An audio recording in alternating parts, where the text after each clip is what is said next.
मन नारायण नारायण नारायण भज मन नारायण नारायण नारायण भज मन नारायण नारायण नारायण श्रीमन नारायण नारायण नारायण भज मन नारायण नारायण नारायण भज मन नारायण नारायण नारायण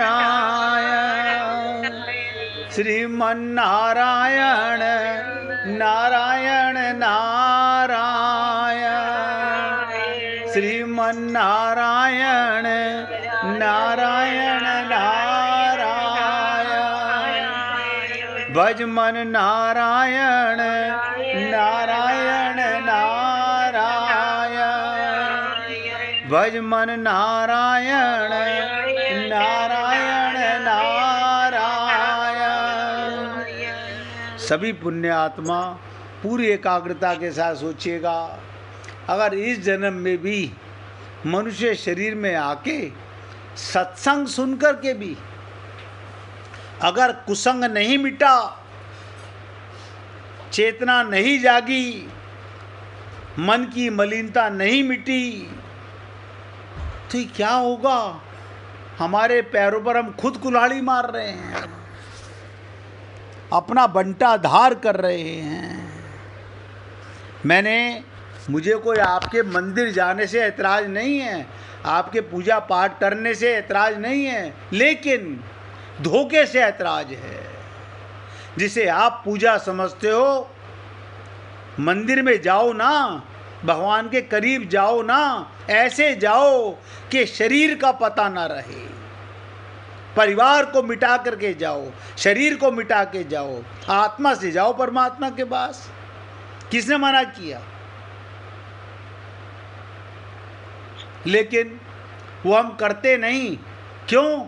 बचपन से ठगाई का काम सीख लिया। अरे कोई बात नहीं, जब आँख खुले तब सवेरा। आज आपको ज्ञान हो गया तो आज से आत्मा हो, भाई ये मान लो। जीव आत्मा रहोगे, उसका कारण है ममता मोह है। ध्यान से सुनो, तो केवल शाब्दिक ज्ञान है, ममता मोह आसक्ति नहीं है, तो आत्मज्ञान हो गया है। अब आत्मा से जाओगे परमात्मा के पास तो हाँ क्या आनंद आएगा, मैं बता नहीं सकता। क्यों? वो प्रेम है, वो अनिर्वचनीय है। जब श्रीमद् भागवत महापुराण की चर्चा करेंगे, उसमें आपके साथ विचित्र लीलाएं भगवान की प्रयत्न करेंगे सुनने और सुनाने का। लेकिन अभी तो आत्मज्ञान के लिए तृप्ता जी मोबाइल की आवाज़ बंद कर लीजिएगा। भगवान के संबंध जुड़ने पर नोट करो,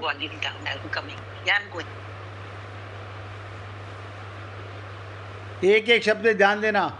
भगवान से संबंध जुड़ने पर संसार का संबंध छूट जाता है। कमाल की बात है। यानी भगवान से संबंध जुड़ने पर फिर संसार से कोई संबंध रहता ही नहीं, व्यवहार रह जाता है।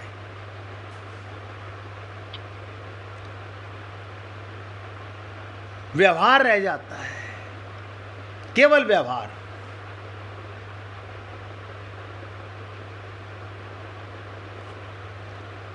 संसार का संबंध छूटने पर पुनर्जन्म नहीं होता। ध्यान से सुन लो, अगर आपका जीते जी शरीर से और संसार से संबंध छूट गया, आपका अब जन्म नहीं होगा, 100% परम पद होगा। वरना 1100 ब्राह्मणों को बैठा के गरुड़ पुराण बचवा लेना, भागवत करा लेना, गीता करा लेना, कल्याण नहीं होगा। अभी मौका है जागने का, होश में आने का। संसार का संबंध छूटने पर पुनर्जन्म नहीं होता, अर्थात मनुष्य जन्म मरण रूप बंधन से मुक्त हो जाता है। ये मनुष्य जन्म मरण के बंधन से निकल गया। इसी के लिए सत्संग है। कोई सत्संग में आपको नोटों के बंडल तो मिलते नहीं, ममता के बंडल तो मिलते नहीं, आत्मज्ञान की बात होती है। इसलिए कहा मनुष्य जन्म मरण बंधन से मुक्त हो जाओगे। वास्तव में कर्म बंधन कारक नहीं होते, ध्यान दो। कर्म नहीं बांधते। कर्मों में जो बांधने की शक्ति है वो मनुष्य की अपनी बनाई हुई है, और उसे कहते हैं कामना, उसे कहते हैं ममता, उसे कहते हैं मोह, उसे कहते हैं आसक्ति। कामना की पूर्ति के लिए राग पूर्वक अपने लिए कर्म करने से मनुष्य कर्मों में बंध जाता है। कामना की पूर्ति के लिए राग पूर्वक, राग तो सब जानते हो, ममता मोह आसक्ति का नाम राग है। अपने लिए कर्म करने से मनुष्य कर्मों में बन जाता है। कर्म माने तो दूसरे की सेवा होती है, अपने लिए क्या कर्म है। अब बहुत से लोग कहते हैं, एक व्यक्ति ने मेरे से कहा, आप तो कहते इस शरीर की भी, आपको तो शरीर तो अपना हुआ ना, शरीर भी मिला हुआ है, शरीर भी मिला हुआ है। आप शरीर नहीं हो, आप शरीर ही हो। फिर जो जो कामना बढ़ती है तो पापों में प्रवृत्त होने लगता है जीव। इस प्रकार उसके कर्म अत्यंत मलिन हो जाते हैं, जिससे वो बारंबार नीच योनियों नरकों में गिरता रहता है। परंतु विशेष बात ध्यान से सुनिएगा, जब ये केवल दूसरों की सेवा के लिए, दूसरों की सेवा के लिए निष्काम भाव पूर्वक कर्म करता है, क्या करता है? निष्काम भाव पूर्वक, निष्काम भाव पूर्वक कर्म करता है, तब उसके कर्मों में दिव्यता, विलक्षणता आती चली जाती है। आप अपने शरीर के साथ भी आसक्ति भाव के कर्म मत करो, सेवा मत करो, इसकी भी निष्काम भाव से करो। परिवार की भी सेवा निष्काम भाव से करो। आप देखिए, कोई व्यक्ति बीमार है, किसी का एक्सीडेंट हो गया, आप उसे लेके अस्पताल जा रहे हो, उसकी सेवा कर रहे हो, मंदिर नहीं जा रहे, सत्संग नहीं सुन रहे, पूजा नहीं कर पा रहे, भगवान का कार्य मान के कर रहे हो। लेकिन हमारा दिमाग खराब है, कोई अपना होता तो चले जाते। आ गया ना पाप। अपने के लिए, अपनों के लिए, अज्ञान के लिए तो मरने के बाद भी रोने के लिए सालों जाते रहते हैं। कैसी अज्ञानता है देखो जीव की। वो जा चुका, आत्मा गई, लेकिन फिर भी दिखावे के लिए भटक रहे हैं।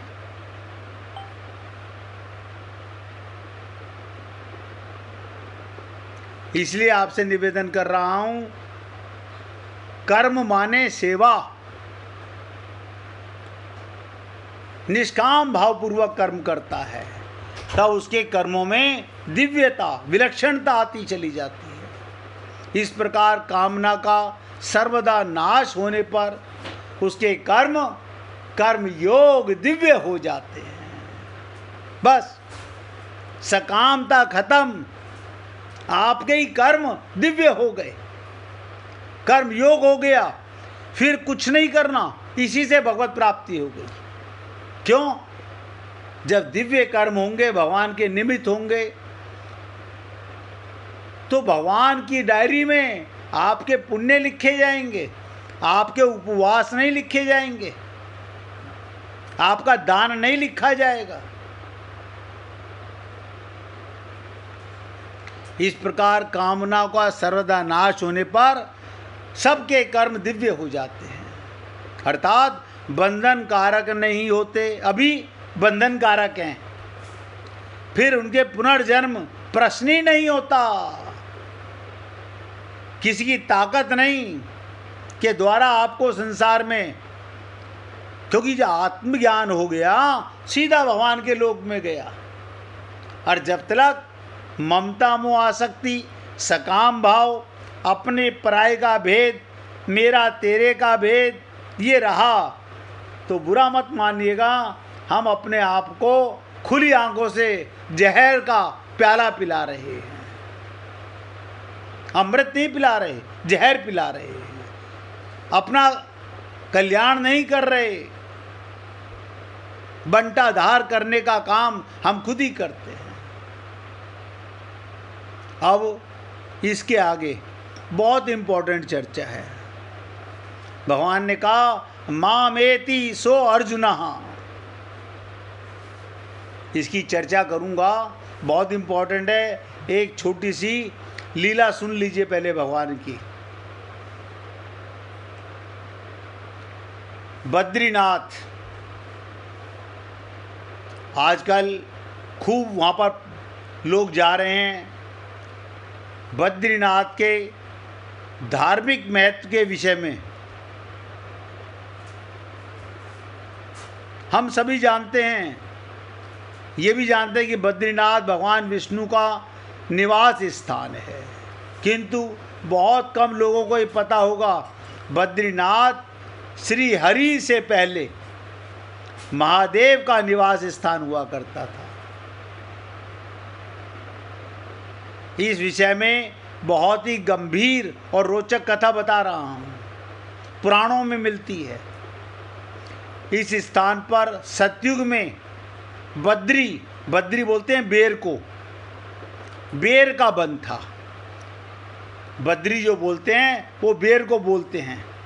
बेर का वन था, जिस कारण इसका नाम बद्रीनाथ पड़ा। इस स्थान भगवान शिव माता पार्वती के साथ रहते थे। वो उन दोनों का विश्राम स्थल था और उन्हें अत्यंत प्रिय था। एक बार श्री हरि भगवान शंकर से मिलने बद्रीनाथ आए। महाविष्णु मिलने बद्रीनाथ आए। ये स्थान उन्हें इतना प्रिय लगा, उन्होंने इसे महादेव से मांग लिया। महादेव ने हंसते हुए कहा, आप तो स्वयं त्रिलोकी के स्वामी हैं, तो ये स्थान भी आपका ही है, किंतु आपको इसे पार्वती से मांगना होगा। क्या कहा? आपको इसे पार्वती से मांगना होगा। माता पार्वती से वो स्थान मांगना सहज नहीं था, इसलिए नारायण ने एक युक्ति सोची। वो एक बालक के रूप में बद्रीनाथ के द्वार पर आए और ज़ोर ज़ोर से रुदन करने लगे। जब माता पार्वती ने एक बालक का रुदन सुना, उनसे रहा नहीं गया। उन्होंने बाहर आकर उसे गोद में ले लिया और अंदर आ गईं। उन्हें देखते ही भोलेनाथ समझ गए ये बालक बना हुआ कोई और नहीं, हरि हैं, अवश्य कोई लीला कर रहे हैं भगवान। उन्होंने माता पार्वती से कहा, इस बालक को द्वार पर ही छोड़ाओ। देखो ध्यान से सुनो, शंकर भगवान ने क्या कहा पार्वती से, इस बालक को द्वार पर छोड़ाओ, थोड़ी देर में स्वतः चला जाएगा। तब माता पार्वती ने कहा, इतना छोटा बालक अकेला कहाँ जाएगा, इसे यहीं रहने दीजिए। ये कहकर वो उन्हें भवन के अंदर ले गईं। अशोक जी मोबाइल की आवाज़ बंद कर लो भाई। इसके बाद सवाल उठने लगे कि आप भगत सिंह नगर के गदरपुर में बैठे सलाउद्दीन के पास एक 47 की गोलियां और डेटोनेटर का। अब ध्यान से सुनिएगा, मतलब देखो वो टीवी पर न्यूज़ भी सुन रहे हैं और सत्संग भी सुन रहे हैं, क्या कहें। भगवान शंकर समझ गए।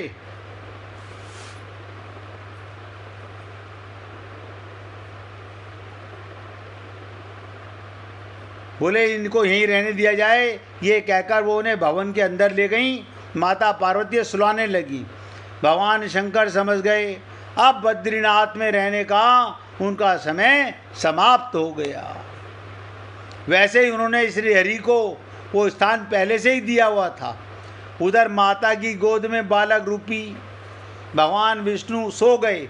उन्हें सुलाकर जब माता बाहर आई तो महादेव ने उनसे कहा, चलो कहीं भ्रमण कराएं। माता ने उनके साथ भ्रमण पर चली गईं और उनके जाते ही श्री हरि ने बद्रीनाथ का द्वार बंद कर दिया।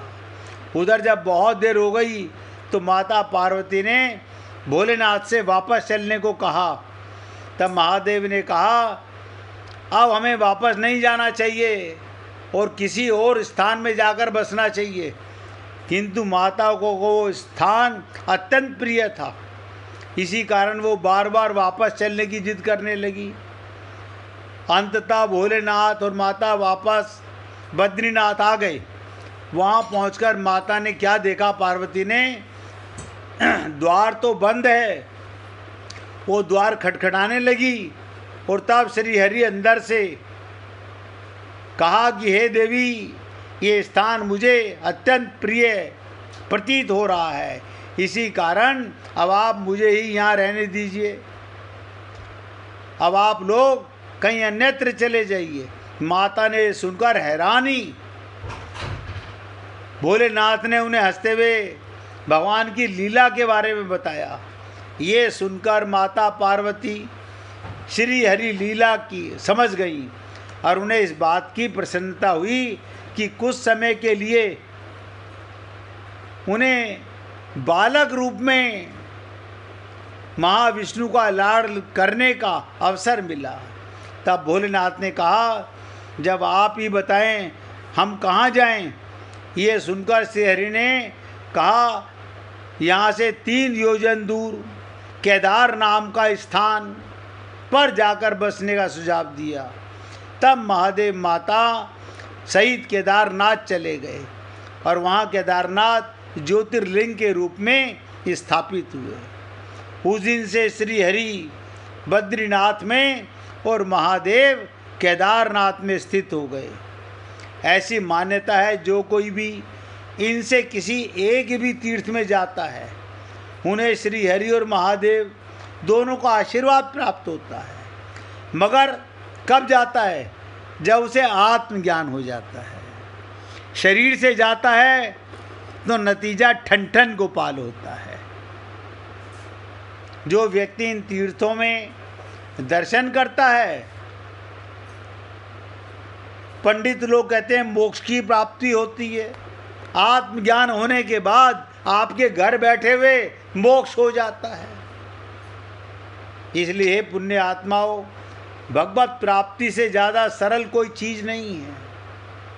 भगवान के साथ हमारा संबंध जन्मदात्री माँ की तरफ है। जैसे हमारे को जन्म देने वाली माँ से संबंध है, जिसे ना किसी प्रमाण की आवश्यकता है और ना ही इसे कोई नकार सकता है। हमारा परमात्मा के साथ अटूट संबंध है। इसलिए आप और हम लोग ये बार बार सोचें, अगर भगवत प्राप्ति करना चाहते हो और इसी जन्म में अपना कल्याण करना चाहते हो तो हमारे को गीता से आत्मज्ञान और श्रीमद् भागवत महापुराण से भगवत प्रेम। गीता को बिना जाने जो लोग श्रीमद् भागवत महापुराण सुनते हैं, आत्मज्ञान के बिना वो प्रेम नहीं मिलता। जहाँ गीता का समापन होगा वहीं पर भागवत का श्री गणेश होगा। प्रेम कब समझ आता है? जब आत्मज्ञान होता है। उसके पहले आप कितनी भी लीला सुन लीजिए। अब 1 मिनट भगवान का कीर्तन करके फिर और ज़्यादा इम्पोर्टेंट चर्चा करेंगे। श्री राधे गोविंदा मन भजले हरि का प्यारा नाम है। श्री